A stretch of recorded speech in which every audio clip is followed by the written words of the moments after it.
नमस्कार, मैं डॉक्टर संतोष मीना, सहाचार्य, इतिहास विभाग, राजकीय कला महाविद्यालय कोटा। आज के इस व्याख्यान में आप सभी का स्वागत है। आज हम प्राचीन भारतीय इतिहास का एक प्रमुख टॉपिक गुप्त साम्राज्य की कला एवं संस्कृति पर चर्चा करेंगे। सर्वप्रथम हम लेते हैं मूर्ति कला। भारतीय कला में ओज और सौंदर्य का भाव और वास्तविकता का जैसा पूरा मिलन गुप्त युग में होता है, वैसा और कभी नहीं हुआ। मथुरा, बनारस, पाटलिपुत्र कला के प्रमुख केंद्र थे। इस काल की 3 मूर्तियाँ मिली हैं। महात्मा बुद्ध की एक ताम्र मूर्ति सुल्तानगंज बिहार में मिली है।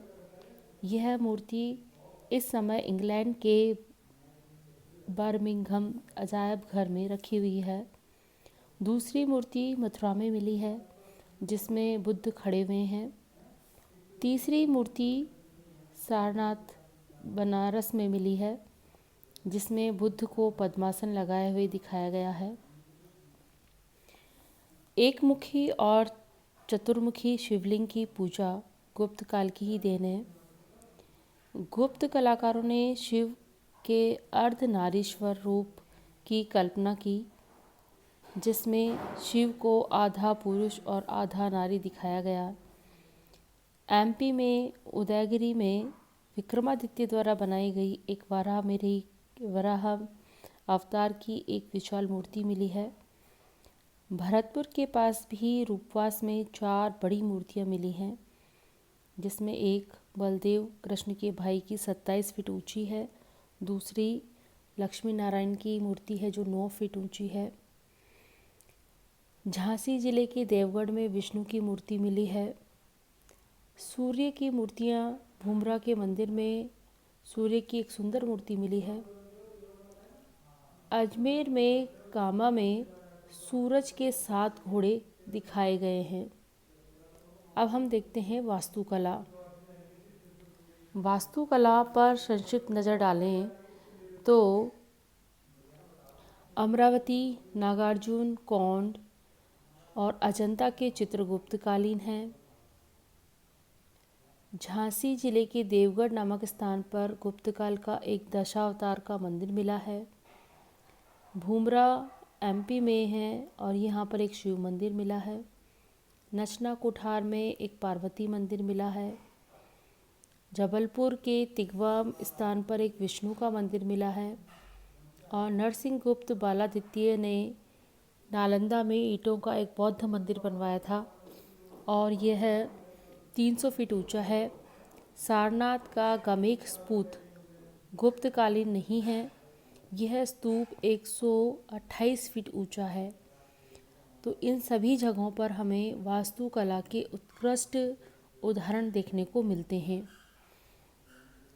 अब है अजंता की गुफाएं। अजंता की गुफाएं आंध्रा में हैं। ये गुफाएं पहाड़ों को काटकर बनाई गई हैं। इसमें बड़े बड़े कमरे हैं। इनकी दीवारों पर अत्यंत सुंदर चित्रकारी की हुई है। अजंता की गुफाओं में 16 और 17 नंबर अधिक प्रसिद्ध है और 16 व 17 नंबर की गुफा जो है वो 65 फीट लंबी है और 16-17 फीट चौड़ी है। गुप्तकालीन अन्य गुफाओं में भिलसा एमपी में उदयगिरी की गुफाएं हैं। यहाँ पर वराह अवतार की मूर्ति सबसे सुंदर है। अब देखते हैं चित्रकला। गुप्त चित्रों में सबसे अच्छे उदाहरण अजंता की गुफाओं की दीवारों पर, ग्वालियर की बाघ गुफाओं में, पुदुकोट्टई के सीतानावासल मंदिर में, लंका में सिंगिरिया की चट्टानों में, अजंता की गुफाओं में और बुद्ध के जन्म से संबंधित यहाँ पर चित्रकारी की गई है। उनके जीवन, उनके निर्वाण की और उनकी जीवन की विविध घटनाओं का चित्रण यहाँ पर किया गया है। तो एक बहुत ही सुंदर उदाहरण हमें चित्रकला का यहाँ पर दिखाई देता है। संगीत को लें तो कालिदास और विशाखदत्त की कृतियाँ अभिनय, संगीत और नृत्य के गान की दृष्टि से अनुपम है।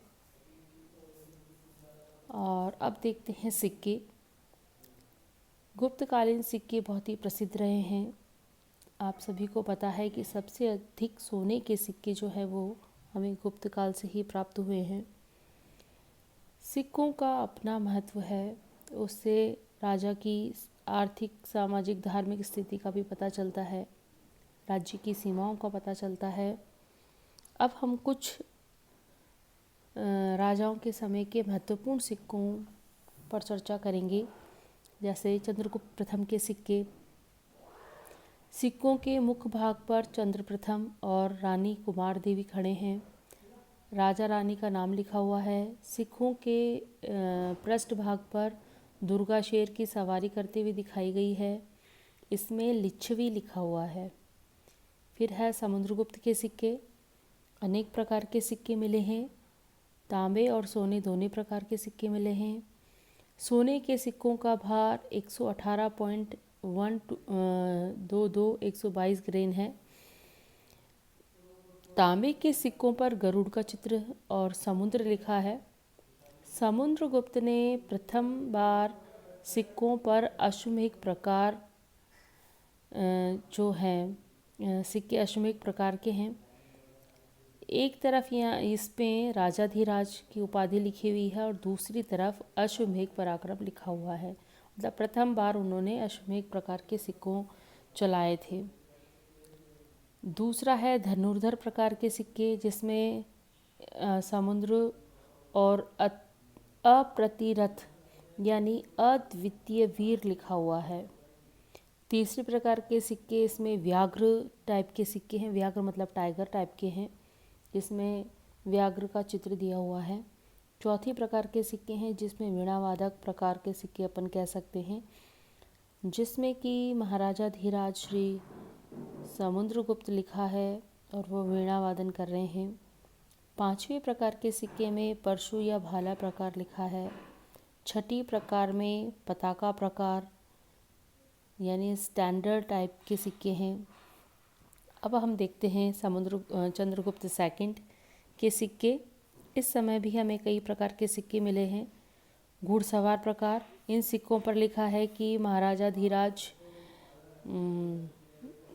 धीराज चंद्रगुप्त सेकंड पृथ्वी को अपने अच्छे चरित्र से जीतने के बाद स्वर्ग को जीतने की कामना करता है।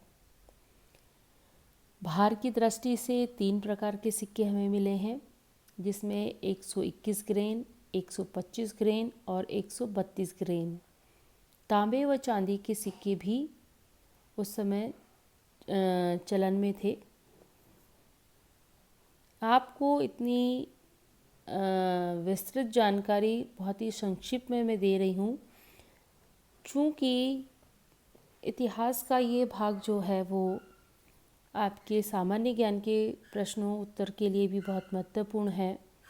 इसलिए आपको मैं छोटी छोटी जानकारी बहुत ही सटीक शब्दों में, बहुत कम शब्दों में आपको इसमें मैं नोट्स टाइप में देने की कोशिश कर रही हूँ। अब है कुमारगुप्त। कुमारगुप्त के समय गुप्त काल के सिक्कों में सबसे अधिक कुमारगुप्त के सिक्के मिले हैं। 9 प्रकार के उन्होंने सिक्के चलाए थे। इन सब सिक्कों पर लिखा हुआ है, पृथ्वीपति अजीत महेंद्र कुमारगुप्त स्वर्ग को जीतता है। और अब देखते हैं स्कंदगुप्त और अन्य गुप्तों के सिक्के। स्कंदगुप्त के सिक्कों पर क्रमादित्य लिखा हुआ है, जो उनकी उपाधि थी। इनके सिक्कों का भार जो है 132 और 144 ग्रेन है। गुप्त काल के सिक्के जो है वो कुषाण सिक्कों से अधिक श्रेष्ठ थे। अब हम देखते हैं सामाजिक दशा। गुप्त काल के समय सामाजिक दशा कैसी थी? तो भारतीय समाज 4 वर्गों में विभक्त था और इन वर्गों का आधार गुण और कर्म न होकर जन्म ही था।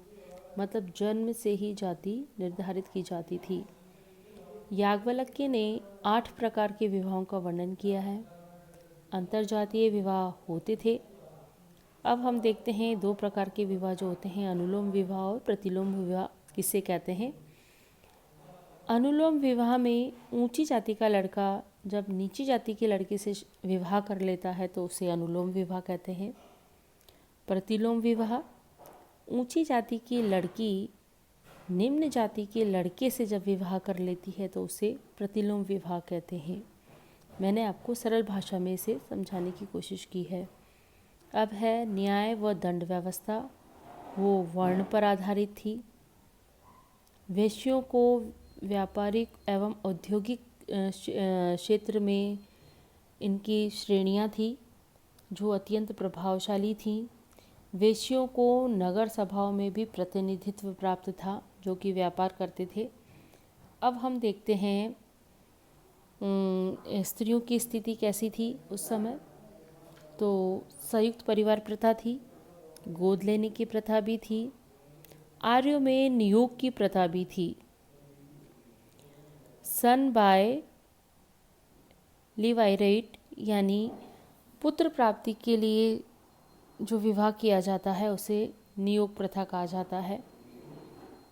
बड़े घर की स्त्रियों को विद्या अध्ययन की भी स्वतंत्रता थी, वो विद्या अध्ययन कर सकती थी, पढ़ सकती थी।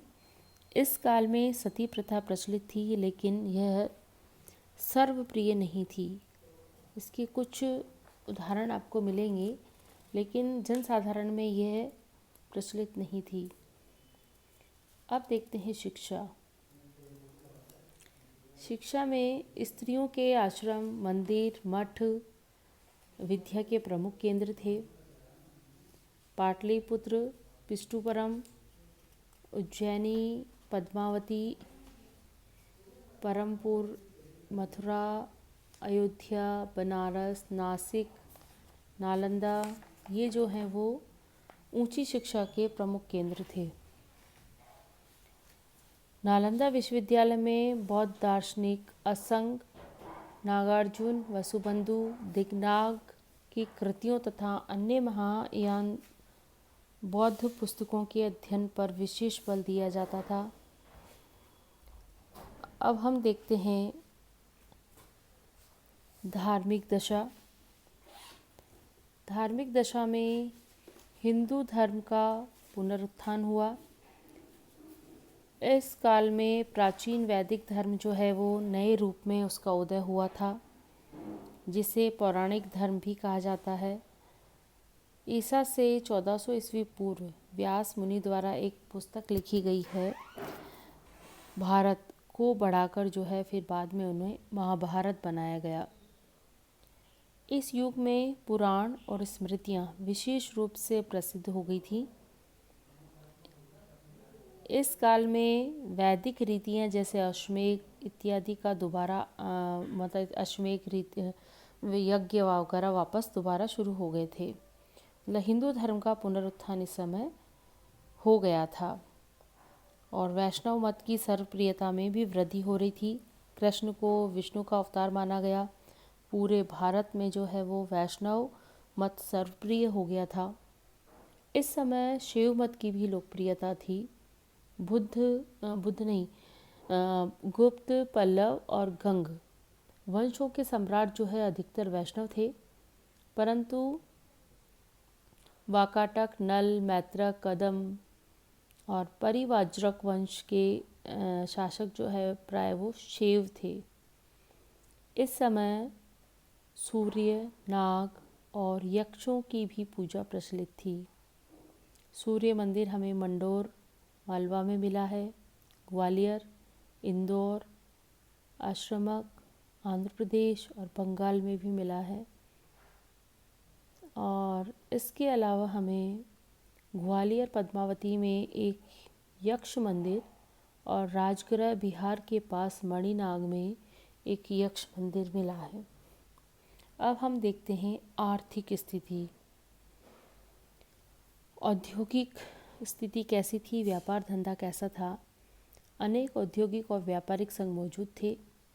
व्यापार में भारत के प्रमुख नगर जैसे पेशावर, मथुरा, कौशाम्बी, ताम्रलिप्ति, भरूच, उज्जैन, विदिशा, प्रयाग, बनारस आदि जो है वो सड़कों से एक दूसरे से मिले हुए थे। भारत ने जो है पानी के जहाज बनाने में भी काफ़ी उन्नति प्राप्त कर ली थी और वो आयात और निर्यात दोनों यहाँ से होते थे। भारत से क्या क्या भेजा जाता था उसमें है मोती, मूल्यवान हीरे, जवाहरात, नीलम, कीमती पत्थर, कपड़े, सुगंधित वस्तुएं, धूप, मसाले, नील, औषधियाँ, नारियल, हाथी दांत की वस्तुएं आदि विदेशों में जाती थी और वहाँ से सोना, चांदी, तांबा, टीन, सीसा, सिल्क, कपूर, खजूर, शंख और घोड़े ये विदेशों से भारत में आते थे। उद्योग धंधे देखते हैं तो उद्योग धंधों में क्या था।